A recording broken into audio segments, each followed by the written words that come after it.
रोडीअ में सूबाई वज़ीर सैयद नासिर हुसैन शाह जी कोशिशुनि सां सिंध हुकूमत पारां नियाणियुनि जी तालीम खे हथी वठाइण लाइ 10 करोड़ जी लागत सां गवर्नमेंट गर्ल्स डिग्री कॉलेज जो मंसूबो जोड़े हाई स्कूल भरिसां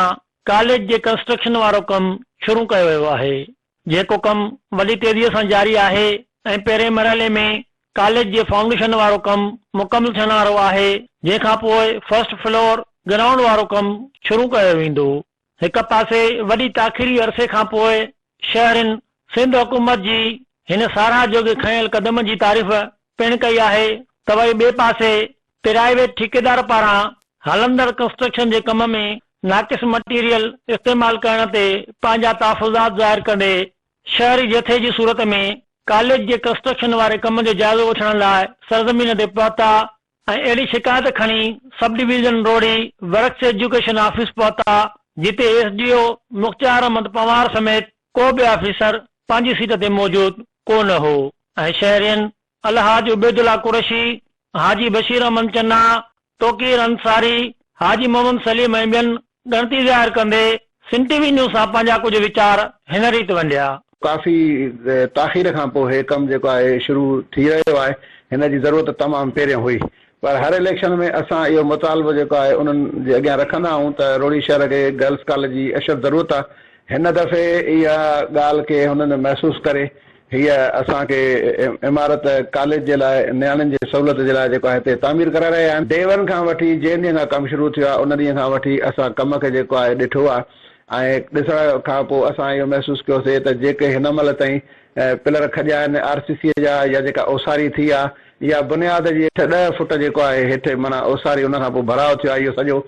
इन में हिकु ॾींहुं बि जेको आहे तराई न थी आहे सीमेंट जे कम जी जेको आहे। जेकॾहिं बुनियाद जेको आहे उहो मज़बूत न थींदो जेको आहे त 3 मंज़िला इमारत मथे जेको आहे उन जा वरी किरा जेको आहे पोइ उहा पाइदार थींदी। तंहिंजे करे मां सैयद नासिर हुसैन शाह ऐं सैयद कुमैल हैदर शाह साहब, सैयद ख़ुर्शीद अहमद शाह साहब जिन खे अर्ज़ु कयां त तव्हां जेको आहे हेॾी वॾी जेका आहे हिकिड़ी स्कीम ॾिनी आहे शहर जे लाइ जेको आहे त महिरबानी करे इन जे थींदड़ कम जी चकास लाइ बि जेको आहे उहो चेक एंड बैलेंस जेको आहे मुक़ररु कयो वञे। असांखे लॻे थो त कमु जेको आहे उहो मयार जे मुताबिक़ सही नथो थिए जेको आहे।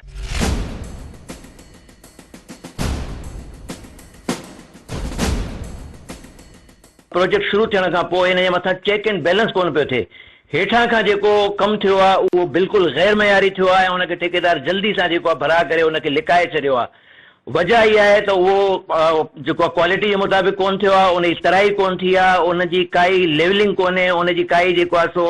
कंहिं तरीक़े सां बि उहो जेको आहे क्वालिटी जे मूजिबि कोन थियो आहे। ऐं हींअर बि जेको उनजे मथां जेको बेस पवंदो, शटरिंग पवंदी, लेंटर पवंदो या उन जेको ॼाड़ ठहंदो उन जे लाइ बि कंहिं क़िस्म जी काई क्वालिटी कोन पई नज़र अचे, न ई को माण्हू उते ज़िम्मेदार मौजूदु आहे। असां हींअर साइट तां बि थी आया आहियूं, साइट ते कोई ज़िम्मेदार माण्हू मौजूदु कोन्हे, सिर्फ़ु लेबर वेठी आहे ऐं लेबर बि बिल्कुलु हेठे तबिके जी लेबर आहे। ऐं उन खां पोइ हिते ऑफिस में आया आहियूं त अची करे हिननि खे आगाह कयूं त हिते बि कोई ज़िम्मेदार माण्हू हिन वक़्त ताईं मौजूदु न आहे। असांजो मुतालबो आहे त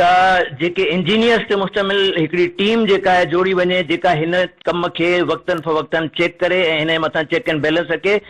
साण गॾोगॾु शहरी जेके आहिनि, जेके रोड़ी जा जेके शहरवासी आहिनि, उन्हनि जे मथां बि हिकिड़ी जेका उन्हनि जे हिकिड़ी कमेटी ठाही वञे जेका वक़्तन फ़वक़्तन हिते अचे, चेक करे त कमु ही मयार जे मुताबिक़ थिए थो या नथो थिए। हीउ एॾो वॾो प्रोजेक्ट हिते हली रहियो आहे, हिन जे मथां गवर्नमेंट एतिरो ख़र्च करे रही आहे ऐं अगरि सुभाणे इहो मयार जे मुताबिक़ नथो थिए त हिन में नियाणियूं पढ़ंदियूं, हीअ 3 मंज़िला इमारत ठही रही आहे। ऐं अगरि हिन जो बुनियाद ई कंहिं कम जो न आहे, कंहिं हुनजो न आहे त मथां हिन जे मथां 3 फ्लोर 4 फ्लोर ठाहे छॾींदासीं त सुभाणे हिननि जी ज़िंदगियुनि जो मसइलो आहे, सुभाणे हिन जी लाइफ घणी रहंदी। हे असांखे जेको आहे तक़रीबन 70-80 साल खां पोइ जेको आहे हिकिड़ो प्रोजेक्ट मिलियो आहे रोडी में ऐं हुनजो मयार इहो आहे तो अगते घना साल बताया जा रहा है कि यहाँ पर तकरीबन जितनी भी लागत है वो पहले एडवांस पेमेंट उनको कर दी गई है। लेकिन मैं ये इतना कहना चाहूँगा अपने उन्हीं नुमाइंदों से जिन्होंने ये प्रोजेक्ट रोडी को दिया है, हम उनको अप्रिशिएट करते हैं, उनका बहुत बहुत शुक्रिया। लेकिन जब आपने इतनी पैसे दिए, इतनी अमाउंट यहाँ पर लगा दी इस प्रोजेक्ट के ऊपर, एक कमेटी भी बनाए, क्योंकि आज जब हम आपको अप्रिशिएट कर रहे हैं, कल इसकी नाकिस बुनियादें होंगी और नाकिस बिल्डिंग और खस्ता हाली का शिकार होगी। हमारे आने वाले दोस्त या हमारे बच्चे ही क्रिटिसाइज कर रहे होंगे इन नुमाइंदों को। तो बराए मेहरबानी एक ऐसी कमेटी कायम की जाए जिसमें शहरी दोस्त शामिल हों, यहाँ के मकामी लोग शामिल हों, जो इसकी नजरसानी करें। जैसा कि बताया गया बुनियादें बिल्कुल कमजोर है, उसकी भराई कर दी गई है। اب ان بنیادوں کے اوپر جب 3 منزلہ عمارت کھڑی ہوگی تو اس کا کیا حالت ہوگی؟ تو لہٰذا ایک کمیٹی بنائی جائے اور اس کی پراپر جو ہے نا نظر ثانی کی جائے. کو بڑی حیرانی بھی ہو رہی ہے، افسوس بھی ہو رہا ہے کہ اس کے ناقص مٹیریل جو استعمال کیا جا رہا ہے، نہ چیک اینڈ بیلنس بھی نہیں ہے اس پر. تو یہ کل کو ہمارے آنے والے بچوں کے لیے خطرے کا باعث بنے گا. بجائے ہمارے کو ہم بچوں کو اپنے تعلیم کے مقصد بھیجنے کے لیے کہ بھئی تعلیم حاصل کریں، بلکہ ہمارے کو تو خطرہ لگا رہے گا، اللہ نہیں کرے کوئی ناگہانی وہ حادثہ نہ ہو جائے. تو مہربانی کر کے چیک اینڈ بیلنس کریں، اور جو ٹھیکیدار ہے اس کو بھی چیک کریں کہ بھائی میں نے سنا اس کو سارے ٹھیکے اسی کو ملتے ہیں روڈ کا، اس کا یہ بھی میں نے یہ بھی سنا ہے. تو یہ مہربانی کر کے اس کو بھی دیکھا جائے کہ بھائی اس کو. دوسرا ہی ایس ڈی او وغیرہ کا تو نظر تو نہیں آیا، میں بھی کئی دفعہ آیا ہوں، کئی دفعہ دیکھا ہے، مگر کوئی ان کا جو انجینئرنگ برانچ ہے اس میں سے کوئی نظر نہیں آیا. لیکن یہ بھی مہربانی کریں کہ اس کو جو ہے نا معیار کو بھی دیکھا جائے.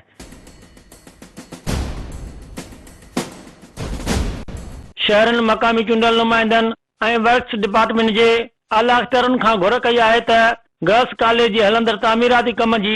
आला सतह ते जांच कराई वञे ऐं वधीक कम जी संभाल लाइ कमेटी जोड़ी वञे, जंहिं कमेटीअ में सरकारी कामोरनि सां गॾु शहरनि खे पिणु शामिल कयो वञे, जेके वक़्तनि बे वक़्तनि कंस्ट्रक्शन वारे हलंदड़ कम जो जाइज़ो वठंदा रहनि त जीअं नियाणियुनि जी तालीम लाइ ठहंदड़ कॉलेज वारो कमु बहितर नमूने थी सघे. कैमरामैन अनवर हुसैन खासकेलीअ सां एडी घुञो, सिंध टीवी न्यूज़, रोहड़ी.